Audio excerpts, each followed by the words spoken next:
So till the last lecture we have seen that income और consumption दोनों बढ़ रहे हैं लेकिन एक साथ नहीं बढ़ रहे, और हमने ये भी देखा था कि एपीसी क्या है, जिसको हम बोलते हैं average propensity to consume, right.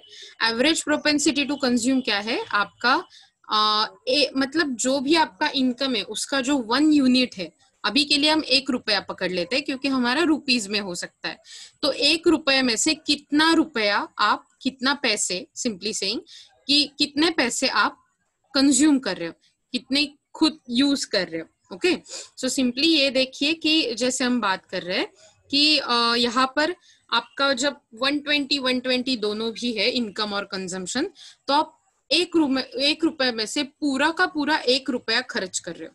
Okay, उसके बाद जब आपका इनकम 180 था और कंजम्पशन 170, तो सिर्फ 1 रुपए में से 92 पैसे आप खर्च कर रहे हो। So that is your average propensity to consume. हर 1 रुपए के पीछे आपका कितना कंजम्पशन हो रहा है, मतलब हर एक इनकम के पीछे आप कितना कंज्यूम कर रहे हैं, कितने यूनिट्स। ओके, एक इनकम के यूनिट के पीछे आप 0.92 कंज्यूम कर रहे हो। तो नीचे नीचे आकर अगर आप लास्ट में देखोगे तो लास्ट में आपको दिख रहा है 360 आपका इनकम है, 320 आपका कंजम्पशन है। तो 320 divided by 360 is equal to 0.88। इसका मतलब 1 रुपए में से आप 88, राइट, 88 पैसे खर्च कर रहे हो, कंज्यूम कर रहे हो। अब ये तो हमने देखा कि एवरेज प्रोपेंसिटी टू कंज्यूम क्या है। आपको मुझे बताना है कि आपको ये कंसेप्ट समझ में आ रहा है, एवरेज प्रोपेंसिटी टू कंज्यूम का आ रहा है, या फिर मुझे और कुछ समझाना पड़ेगा इसके बारे में? Please let me know. Ma'am जरा फिर से समझाओ। कूल, या तो आपको प्रोपेंसिटी टू जायद थे, राइट। देखो, आपको प्रोपेंसिटी टू कंज्यूम समझ में आ रहा है क्या रहता है? प्रोपेंसिटी टू कंज्यूम हमने क्या देखा था मीनिंग? प्रोपेंसिटी टू कंज्यूम का मतलब होता है आपकी टेंडेंसी कंजम्पशन करने की। आपको जो कंजम्पशन करना है, आपको जो यूज करना है, आपको जो खर्चा करना है, वो खर्चा करने की आपकी डिजायर, आपकी इच्छा, that is called average propensity, no not average propensity, that is called propensity to consume. Okay, अब जब प्रोपेंसिटी टू कंज्यूम का मतलब समझ लिया है, हमें ये समझना है कि एवरेज प्रोपेंसिटी टू कंज्यूम क्या है। मतलब आपके जो पैसे हैं आपके पास, इनकम हुआ है, उस इनकम के हर एक यूनिट में से आप कितना खर्चा कर रहे हो।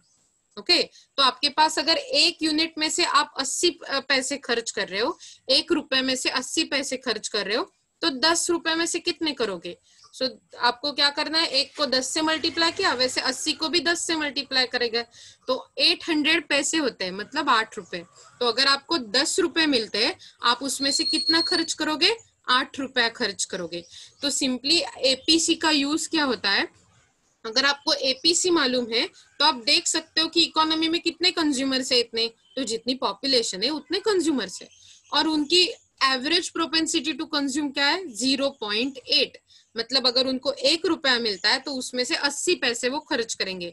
इसके हिसाब से आप अंदाजा लगा पाओगे कि नेक्स्ट ईयर में पूरे के पूरे इकोनॉमी में इतना इनकम रहने वाला है, कुछ ट्रिलियंस रहता है, बहुत बड़ा बड़ा वाला इनकम रहता है। ओके, तो उसके साथ आप कितना पैसे कंज्यूम करोगे? तो आपको क्या करना है, सिंपली आपको जो भी आपकी पॉपुलेशन है उसको 0.8 से मल्टीप्लाई करना है, क्योंकि हमने 1 पैसे के लिए देखा, नॉट पॉपुलेशन। जितना आपका इनकम बढ़ रहा है 1 रुपए के हिसाब से कुछ ट्रिलियन बढ़ेगा, पूरा जीडीपी बढ़ेगा, राइट। तो उसके हिसाब से आपको मल्टीप्लाई करना होगा।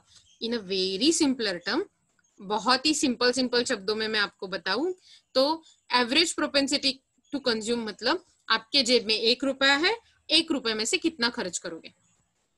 मतलब अगर आपको ये समझ लिया तो आप ऐसे भी देख सकते हो कि 1 रुपए में से अगर मैं 50 पैसे खर्च करने वाला हूं या वाली हूं, तो उसके हिसाब से अगर मेरे पास 100 रुपए आते हैं तो 100 रुपए में से मैं 50 रुपए खर्च करूंगी। सिंपली ये आप चेक बैक कर सकते हो। ओके, समझ में आ रहा है मैं क्या बोल रही हूँ, right? Yes ma'am. Very good. तो सिंपली आगे देखते हैं। अब हमने ये देखा कि हमारी एपीसी भी जैसे हमारा कंजम्पशन कम होता जा रहा है उसके हिसाब से आपकी एपीसी भी कम होती जा रही है, राइट। तो ये जो एपीसी कम हो रही है एक से एक 0.92, 0.91, 0.9, 0.88 ऐसे करके, तो उसके हिसाब से एक कुछ फैक्टर बढ़ रहा है, वो है आपका average propensity to save.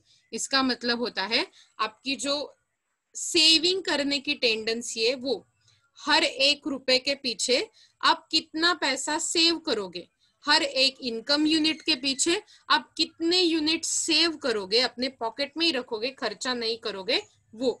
Okay, तो सिंपली ये अपोजिट टर्म है। एपीसी के अपोजिट क्या आने वाला है, APS, that is average propensity to save. और सिंपली इसका फॉर्मूला होने वाला है आपका सेविंग्स डिवाइडेड बाय इनकम।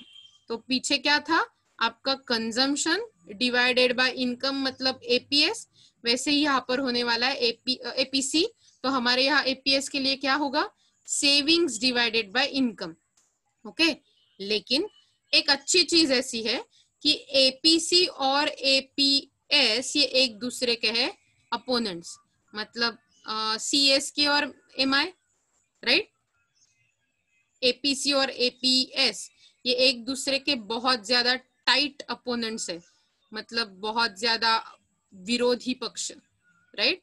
तो क्या होता है जब भी आप एपीसी और एपीएस के बारे में बात करते हो, हम ऐसा बोलते हैं कि एक दूसरे के पीठ पीछे ही लगे रहते हैं। तो अगर आपको एपीसी पता है तो एपीएस निकालने के लिए क्या करना पड़ता है, 1 मायनस एपीसी। तुम्हाला लक्षात येत आहे, एक मधून जर एक म्हणजे 1 या नंबर मधून, ओके, जर समजा एपीसी वजा केली तर तुम्हाला मिळते एपीएस। जर समजा तुम्ही 1 मधून एपीसी वजा केली तर तुम्हाला मिळते एपीएस। वेरएस अगर आप 1 में से, ओके, ये नया वाला फॉर्मूला है, 1 में से एपीएस माइनस कर दोगे, average propensity to save minus save को माइनस कर दोगे, तो आपको मिलेगी 1 minus average propensity to save, that is average propensity to consume. समझ में आ रहा है या थोड़ा सा कंफ्यूजन है, मुझे बताओ। आ रहा है समझ में। ओके, सो आप ये दोनों को इक्वेशन को देखकर ये बता सकते हो कि एपीएस और एपीसी ये दोनों मिलकर दो बहनें हैं, ओके। और ये जब एक को निकालोगे तो दूसरी मिल जाएगी, दूसरे को निकालोगे तो पहली वाली मिल जाएगी। और ये जो एक है वो हम लेते हैं आपका पूरा का पूरा इनकम। इसका मतलब APS plus APC is equal to 1, मतलब दोनों की टोटल कितनी होनी चाहिए, 1 होनी चाहिए। इसीलिए आप देख सकते हो मैं आपको दिखा दी इन जस्ट 1 मिनट। तो APS plus APC is equal to 1। ये सब मैंने जो इक्वेशन है वो सिर्फ एक दूसरे को, मतलब एक ही इक्वेशन को उल्टा पुल्टा किया है, अगर आपको समझ में आ रहा है। ओके, ये वाला इक्वेशन है तो मैंने क्या किया, 1 से एपीएस माइनस किया तो मुझे एपीसी मिला, 1 से एपीसी माइनस किया तो मुझे एपीएस मिला, और ये दोनों का ऐड कर दिया एपीएस प्लस एपीसी, तो हमें मिल गया 1। ओके, तो क्या है यहाँ पर देखो, अब जब मैं ऐसा कर सकती हूँ कि APC is equal to 1 plus APS, तो सिंपली ऐसे भी हो सकता है कि एपीएस निकालने के लिए मैं ये फॉर्मूला यूज कर सकती हूँ, 1 minus APC, average propensity to consume. तो आपके थर्ड कॉलम में already average propensity to consume दिया गया है, राइट। तो आपको सिर्फ क्या करना है, एक से वो average propensity to consume minus करना है। ओके, तो क्या हुआ देखो, हमारे पास पहले 1 थी average propensity to consume, so 1 minus 1 कितने हो गए, 0, राइट। उसके बाद क्या है, आपकी एवरेज प्रोपेंसिटी टू कंज्यूम है 0.98, तो मैंने क्या किया, 1 माइनस 0.92 कर दिया, तो आपको कितना हुआ, 0.08 हुआ। देखो है ना, ये माइनस किया है हमने सिर्फ। सेम यहाँ पर भी वही है, 0.91 हमारी एपीसी है, तो एपीएस क्या हो जाएगी, 1 माइनस 0.91, दैट इज 0.09। 090 है तो 1 माइनस 09 इज इक्वल टू 0.1. 0.88 है, 1 minus 0.88 that is 0.12. Okay. Yes, Vinod, I know that. Why are you giving your name in your chat box? Do you want to announce it? You are the Vinod. Okay. So ऐसे हिसाब से आपको आपकी average propensity to save मिल जाएगी जब आप 1 से average propensity to consume less करोगे. ओके तो पहली की आपकी 0 है, उसके बाद की 0.08, 0.09, 0.1 और 0.12. मतलब 1 रुपए में से आप लास्ट में 12 पैसे सेव करोगे. दूसरे बात मतलब दूसरे सेकंड लास्ट 1 रुपए में से 10 पैसे सेव करोगे. ओके समझ में आ रहा है? इसका भी परसेंटेज निकाल सकते हो. आपको परसेंटेज निकालना आता है, मतलब आप कितना परसेंट सेव करोगे ये भी आप बोल सकते हो. यहाँ तक आपको समझ में आ रहा है या सब ऊपर से चला जा रहा है? होपफुली समझ में आ रहा होगा. So let's check it out कि हमारी एवरेज प्रोपेंसिटी टू कंज्यूम और एवरेज प्रोपेंसिटी टू सेव के बारे में हम एग्जाम में क्या क्या लिख सकते हैं. Okay The average propensity to consume may be defined as the ratio of consumption expenditure to any particular level of income. एक पर्टिकुलर लेवल के इनकम में से आप कितना कंज्यूम कर लोगे इसका रेशो, मतलब average propensity to consume, that is C upon Y. मुझे बताओ क्या रेशो मतलब क्या फॉर्मूला है एवरेज प्रोपेंसिटी टू कंज्यूम निकालने का? बताओ मुझे. 1 minus APS. Correct, 1 minus APS. Very very good. और अगर मुझे न्यूमरेटर और डिनोमिनेटर ऐसे निकालना है तो कैसे बोलना पड़ेगा? C upon Y. Correct, C upon Y, consumption upon Y. Right, very good. और ये रेशो है कंजम्पशन टू इनकम वाला. Okay it is found by dividing consumption expenditure by income. तो कंजम्पशन को इनकम से डिवाइड करते हमें एपीसी मिलेगा. APC is equal to C upon Y. It is expressed as the percentage or proportion of income consumed. जो भी आप income consume कर रहे हो, अपने खुद के लिए ले रहे हो, इसका परसेंटेज निकाल सकते हैं. तो हमने देखा था यहाँ पर 100%, 92%, 91%, 90%, 88% थर्ड कॉलम में. तो हम परसेंटेज में एक्सप्रेस करते हैं ये. Okay The APC at various income levels is shown in column 3 of the table. The APC declines as income increases. तो एवरेज प्रोपेंसिटी टू कंज्यूम का प्रॉपर्टी क्या है?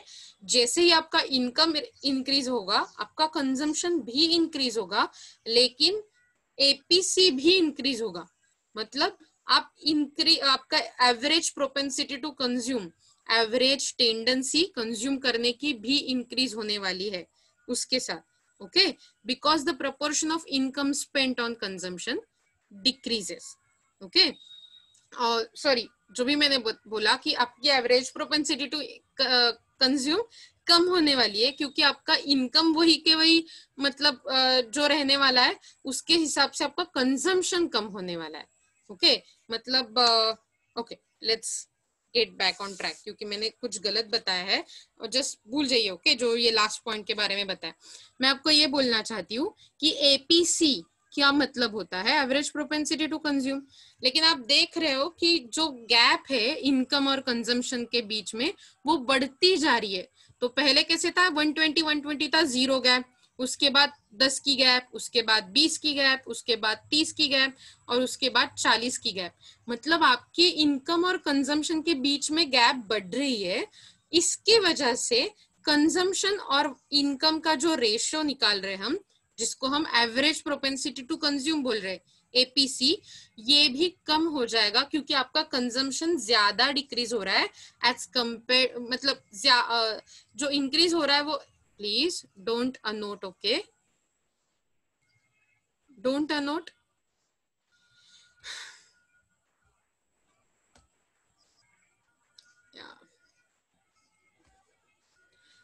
और कंजम्पशन जो भी बढ़ रहा है वो डिक्रीजिंग रेट पे बढ़ रहा है, मतलब पूरे के पूरे इनकम के साथ नहीं बढ़ रहा है, और इसकी वजह से हम बोल सकते हैं कि आपकी एपीसी जो है वो डिक्लाइन कर रही है, कम हो रही है। डिक्लाइन करना मतलब डिक्रीज करना। APC declines as income increases because the proportion of income spent on a consumption decreases. Okay,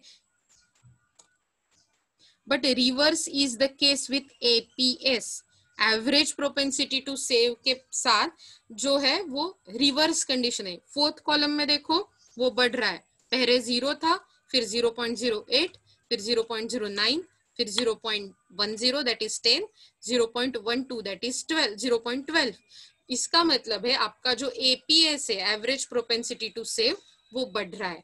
okay, तो हम ये बोल सकते हैं कि हमारी सेविंग की टेंडेंसी बढ़ती है जैसे ही हमारा इनकम बढ़ने लगता है। Which APS increases with increase in income। तो हमें क्या क्या कैसे कैसे इंक्रीज हो रहा है ये एक बार समराइज करना है। जब भी इनकम बढ़ता है कंजम्पशन बढ़ता है, ओके, उसके हिसाब से सेविंग भी बढ़ता है। ओके, सांगा मला फॅक्टर, इनकम वाढतं तेव्हा कंजम्पशनचं काय होतं, वाढतं की कमी होतं, इन्क्रीज होता है या डिक्रीज, इंक्रीज और डिक्रीज। इनकम बढ़ता है तो कंजम्पशन बढ़ेगा या कम होगा, कम होतं मॅडम। नाही, वाढतं। कंजम्पशन वाढतं पण इनकम एवढं नाही वाढत। सो 100ला 100 नाही वाढणार, 100ला मे बी 80 वाढेल, मग पुन्हा 200 झालं तर 200ला मे बी 140 वाढेल, 140 बढ़ेगा। इसका मतलब वो इनकम के हिसाब से बढ़ता है, मतलब पूरा का पूरा एक साथ नहीं बढ़ता। तो इनकम इतना बढ़ेगा तो कंजम्पशन इतना, फिर इतना तो इतना, इतना तो इतना, मतलब बढ़ेगा ही, लेकिन उसके बीच में जो गैप है वो बढ़ने वाली है। सो इनकम इंक्रीजेस तो कंजम्पशन भी इंक्रीज होगा। अब मुझे income rise but at decreasing rate. Correct correct, तो इनकम बढ़ेगा तो कंजम्पशन बढ़ेगा, राइट, उसके साथ सेविंग्स भी बढ़ेंगे, राइट। सेविंग्स क्या होगा, बढ़ेंगे। तो इनकम बढ़ेगा तो कंजम्पशन क्या होगा, बताओ मुझे फिर से एक बार, सब मिलकर बताओ। बढ़ेगा। करेक्ट, इंक्रीज होगा। उसके साथ सेविंग्स का क्या होगा, बढ़ेगा कि कम हो जाएगा, कम। सेविंग्स भी बढ़ेंगे। ओके, मतलब जैसे जो जो आपकी गैप बढ़ती जा रही है ना इनकम में से, तो आप देखो यहाँ पर जो 40 की गैप है, यहाँ पर 30 की, 20 की, 10 की, ये जो गैप है वो सेविंग्स फिल करवाएंगे। मतलब जो भी गैप है, जो भी ज्यादा इनकम होगा ना वो सेव किया जाएगा। मतलब जैसे इनकम बढ़ेगा कंजम्पशन भी बढ़ेगा, सेविंग भी बढ़ेगा। समझ में आ रहा है अभी? ओके, असा विचार करा, तुमच्याकडे 100 रुपये, ओके, 100 रुपयातले 50 रुपये खर्च केले तर तुम्ही किती रुपये ठेवाल रे तुमच्या खिशात आणखीन एक्स्ट्राचे? कितने पैसे रखोगे आप 100 में से 50 खर्च किए तो? 50। 50 राइट। आपने 100 में से अगर 50 खर्च किए तो आपके पास बचेंगे कितने, 50, राइट। Yes ma'am. यस, आपके पास 50 रुपीज बचेंगे, राइट। अगर आपने देखा तो सिंपली मतलब मैं क्या बोल रही हूँ कि जो 50 बचेंगे वो आप पॉकेट में डाल दोगे, राइट। अब आपका इनकम बढ़ गया, आपका पॉकेट मनी बढ़ गया, जो आपको मम्मी पापा देते हैं वो 200 हो गया, ओके। लेकिन 200 के बीच में से आप पूरे पहले 50 खर्च कर रहे थे, तो अब दुगना हो गया आपका इनकम, 200 हो गया। तो आप 50 से और 100 खर्चे नहीं करोगे, मतलब आपका खर्चा 100 नहीं हो जाएगा, खर्चा कंजम्पशन है वो दुगना नहीं होगा, शायद आप उससे 80 ही खर्च करोगे, ओके। मतलब आपने 200 में से 80 खर्च किए, 80 खर्च किए, तो अभी आपके पास कितने बचते? 120। हाँ 120, करेक्ट। सो जो 120 अभी रह गए वो फिर से पॉकेट में बच गए, जो पॉकेट में बच गए वो आप सेव कर दोगे, दैट इज योर सेविंग। इसका मतलब जैसे ही आपका इनकम बढ़ रहा है, 100 से 200 हो गया, आपका कंजम्पशन भी बढ़ गया, पहले 50 था अब 80 हो गया, तो कंजम्पशन भी बढ़ रहा है। लेकिन उसके साथ पहले आप 50 ही सेव कर रहे थे क्योंकि 50 बच रहे थे, अब आपके जब 80 कंजम्पशन हुआ है और 200 इनकम है तो आपका 120 बच रहा है, इसका मतलब आपका सेविंग्स भी बढ़ रहा है। अभी समझ में आ रहा है ये कंसेप्ट मैं क्या बोल रही हूँ? Yes, ma'am. ओके ओके, सो इसका मतलब जब कंजम्पशन बढ़ेगा तब सॉरी जब इनकम बढ़ेगा तो कंजम्पशन भी बढ़ेगा, सेविंग्स भी बढ़ेंगे और एवरेज प्रोपेंसिटी टू कंज्यूम मतलब सेव करने की टेंडेंसी भी बढ़ेगी, that is APS, fourth column में जो दिखाई है वो। लेकिन आपकी एपीसी जो है that is average propensity to save, वो डिक्रीज हो जाएगी। या Vinod, I try to say it again, okay. और अगर फिर भी मैं आपको समझा नहीं पाई तो आपको क्या करना है, आपको वीडियो देखना है बार बार, तब की समझ में आ जाएगा। नहीं आता है तो मैं फिर से समझाऊंगी, लेकिन इस लेक्चर में अब मैं सिर्फ एक बार आपको समराइज करने वाली हूँ, ओके। देखो, सिंपली आपका जो इनकम है वो बढ़ता है, उसके साथ उस आपका कंजम्पशन भी बढ़ता है, ओके।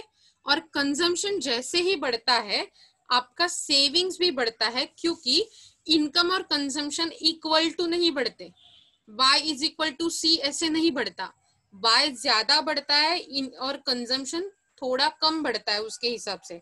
आपको दिख रहा है ये मेरा जो हाथ है वो, ये हाथ है वो वाला इनकम का है, ये हाथ है वो कंजम्पशन का है, okay. Let's start with this. तो इनकम बढ़ गया तो 120 120, अभी पहले के लिए दोनों भी साथ में बढ़े। फिर इसके बाद इनकम हो गया 180 तो 170 हो गए, तो एक नीचे एक ऊपर, ऊपर नीचे, मतलब एक साथ नहीं बढ़े। फिर 240 के लिए हो गया आपका इनकम, लेकिन आपका कंजम्पशन 220 बढ़ गया, मतलब आपके इनकम और कंजम्पशन में गैप बढ़ती बढ़ती जा रही है। दोनों भी बढ़ रहा है इनकम और कंजम्पशन, लेकिन गैप बढ़ रही है। और ये जो गैप बढ़ रही है वो आप वो जो गैप है, जो एक्सेसिव इनकम है, वो आप सेव कर लोगे, ओके। और ये जो सेविंग है, आपका सेविंग बढ़ जाएगा। इसका मतलब इनकम बढ़ेगा, सेविंग बढ़ेगा, कंजम्पशन भी बढ़ेगा। इनके साथ आपका APS, average propensity to consume, मतलब हर एक इनकम यूनिट के पीछे आप कितना सेव करोगे, हर एक रुपए में से आप कितने पैसे सेव करोगे, ये भी बढ़ेगा। एक ही फैक्टर कम हो जाएगा और वो है एवरेज प्रोपेंसिटी टू कंज्यूम, मतलब आपकी कंजम्पशन करने की टेंडेंसी। एक एक रुपए के पीछे आप कम कम सेव करते, कम कम कंज्यूम करते जाओगे। कंजम्पशन बढ़ने ही वाला है, लेकिन आपकी जो टेंडेंसी है वो कम हो जाएगी सेविंग करने की। तो पहले के लिए आप, पहले रुपए के लिए आप पूरा का पूरा खर्च करोगे, जब दूसरा रुपए मिलेगा तो उसमें से आप सिर्फ 0.92 ही सेव करोगे। तीसरा रुपया जब मिलता है तो उसमें से 0.91 ही कंज्यूम करोगे, चौथा 0.9, पांचवा 0.88। इसका मतलब जैसे आपके पास रुपए बढ़ते जाएंगे, आप कंजम्पशन का आपका रेट जो है, मतलब जी तुमची फ्रिक्वेन्सी आहे ती कमी होईल, पण कंजम्पशन वाढेल। मला वाटतं मी तुम्हाला सांगायचा प्रयत्न केलाय। So that is a rate of consumption आणि कंजम्पशन, हे दोन वेगळ्या वेगळ्या गोष्टी आहेत, ओके। कंजम्पशन वाढणार आहे, पण तुमचं रेट किंवा टेंडन्सी टू कंझ्युम, तुमची जास्त जास्त ओढा, आपण म्हणतो ना जास्त जास्त खर्च करण्याचा जो विचार आहे तो कमी होत जाईल, okay. That's what I wanted to say about this table. इसके बाद आता है 10 APC also tells us about APS. इसका मतलब होता है एवरेज प्रोपेंसिटी टू कंज्यूम, जो तुम्हाला माहिती असेल, अगर आप एपीसी के बारे में जानते हो, इसका मतलब है आप एवरेज प्रोपेंसिटी टू सेव के बारे में भी जानते हो, क्योंकि ये रिलेशन कैसा है, average propensity to save is equal to 1 minus APC, that is एक से एपीसी को घटाना है तो मिलेगा एपीएस। अब मैंने आपको बहुत बहुत बार बताया है, अगर फिर भी समझ में नहीं आ रहा है तो प्लीज प्लीज वीडियो देखना, और उसके बाद भी समझ में नहीं आए तो मुझे पूछ लेना, ओके। तो ये सिंपली एक ग्राफ दिया है, कुछ कॉम्प्लिकेटेड नहीं है, आपको सिर्फ ये याद रखना है कि ये ए और बी एक ही टाइप के ग्राफ है, ओके। ओके, सो ग्राफ क्या है, आपके एक्स एक्सिस पे कंजम्पशन है, क्या है आपके एक्स, सॉरी वाई एक्सिस पे कंजम्पशन है, क्या है आपके वाई एक्सिस पे, क्या है आपके वाई, करेक्ट कंजम्पशन। और आपके एक्स एक्सिस पे जो हॉरिजॉन्टल एक्सिस है उस पे दिख रहा है इनकम, मतलब वाई, तो क्या है आपके हॉरिजॉन्टल एक्सिस पे, एक्स एक्सिस पे इनकम क्या है, इनकम। करेक्ट। ओके, सो आपको अगर ये दिख रहा है y डैश है, यहाँ पर भी y dash, y double dash, dash dash, okay, इसका मतलब होता है कि डेरिवेटिव्स निकालना। अब मुझे पता है आपने मैथ्स में डेरिवेटिव निकालना सीख लिया है, सीख लिया है रे, मैथ्स में आपने सीखा है डेरिवेटिव क्या होता है। हाँ नहीं, समझ में नहीं आ रहा है। ओके, डेरिवेटिव्स क्या आपने सीखा है, डिफरेंशिएशन डेरिवेटिव्स आपको है, लेकिन शायद नेक्स्ट वाले सेमेस्टर में रहेगा या फिर ऐसा। तो सिंपली मैथमेटिकल कंसेप्ट को अवॉइड कर लेते हैं, हमें नहीं चाहिए क्योंकि वो हमें डराते हैं। हम क्या देखते हैं, छोटा सा एक्सप्लेनेशन देखो ग्राफ का। डायग्रामिकली मतलब ग्राफ में, the average propensity to consume APC is any point on a C curve. मतलब ये जो सी कर्व आपको दिख रहा है, ओके, सो ये जो आपको सी कर्व दिख रहा है, दोनों डायग्राम में दिख रहा है, ए पैनल और बी पैनल में, तो ये जो सी कर्व है वो हर एक पॉइंट है एपीसी वाला। मतलब ये आपको क्या बताएगा, एपीसी कंजम्पशन कर्व है वो। Okay, so diagrammatically C curve, any point on C curve is the average propensity to consume. In figure panel A, point R, ये जो R point है, measures the APC of the C curve, which is OC dash divided by OY dash. नाही लक्षात येणार आहे, बरोबर? आपल्याला हे लक्षात ठेवायचं आहे की R हा पॉइंट आहे, हा C म्हणजे कंझम्पशन कर्वची एपीसी सांगतो। ये जो सी कर्व है वो सी कर्व मतलब आपका कंजम्पशन वाला कर्व है, राइट। और ये जो आर पॉइंट है वो बताता है कितनी प्रोपेंसिटी टू कंज्यूम है सी कर्व की। समझ में आ रहा है? मैंने सिर्फ इतना ही बताया, सी आपका कंजम्पशन कर्व है एपीसी बताने वाला, और आर पॉइंट को आप क्या बोल रहे हैं, सी कर्व का APC, average propensity to consume. Okay, the flattening of the C curve to the right shows declining in APC। तो जब ये छोटा, मतलब देखो ये ऐसा ऐसा ऊपर नहीं जा रहा है, राइट, ये कर्व हो रहा है, मतलब आगे जाएगा तो ये ऐसा झुक जाएगा, राइट। आपको सिर्फ ये डायग्राम पे ध्यान देना है, बी वाले पैनल पे ध्यान नहीं देना है, सिर्फ ए पर ध्यान देना है। तो क्या हो जाएगा, ये ऐसा फ्लैट हो जाएगा। तो ये जो फ्लैट हो जाएगा इसका मतलब ये आगे जाकर बढ़ने वाला नहीं है, कम कम कम होने वाला है, डिक्लाइन होने वाला है। ओके, तो इसको बोलते हैं डिक्लाइन इन एपीसी। आपको याद है हमने देखा था लास्ट वाले वो जो टेबल देखा था उसमें। यस साइमा, आपको कुछ बोलना है क्या? ओके,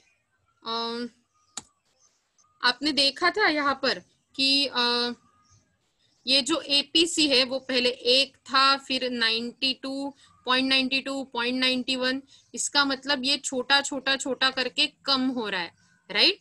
तो हमने यही वो ग्राफ में दिखाया। आपको अगर पेपर में ग्राफ निकालना होगा तो भी ऐसी आपको छूट है,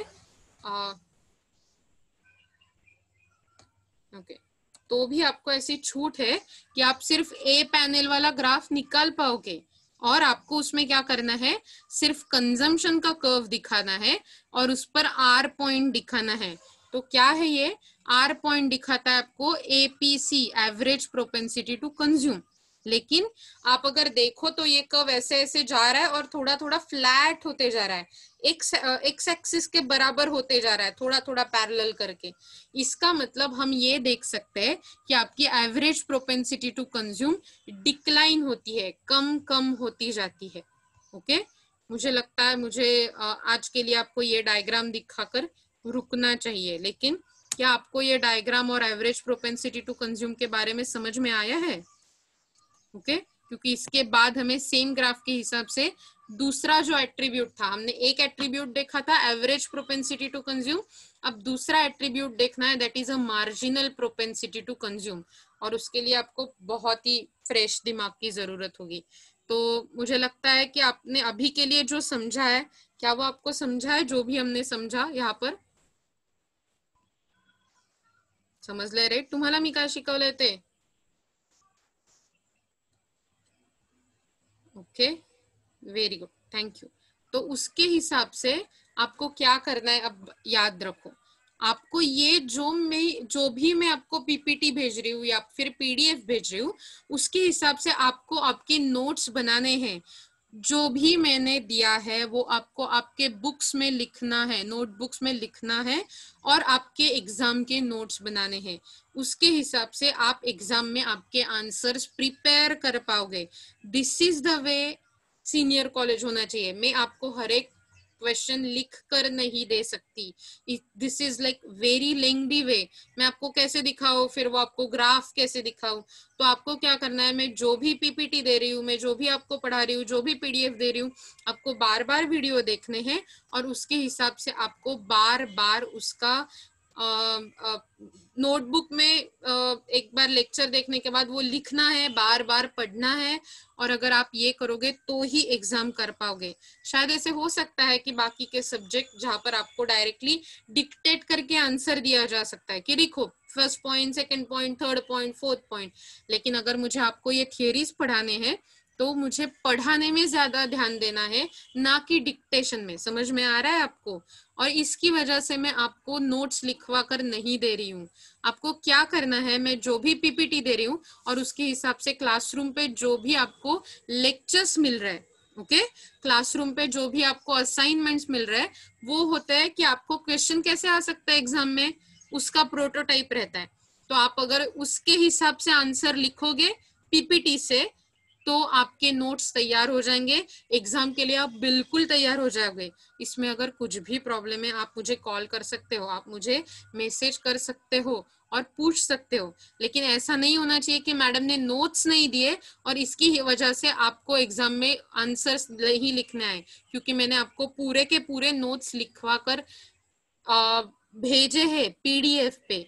आपको याद है लास्ट ही दिन मैंने भेजे थे आपको असाइनमेंट भी दिया गया है। ओके, होपफुली आपको ये समझ में आ रहा है। इज देयर एनी प्रॉब्लम जो आपको इसके बीच में दिखाई दे रहा है या फिर कुछ प्रॉब्लम है? अगर है तो मुझे अभी बता दीजिए।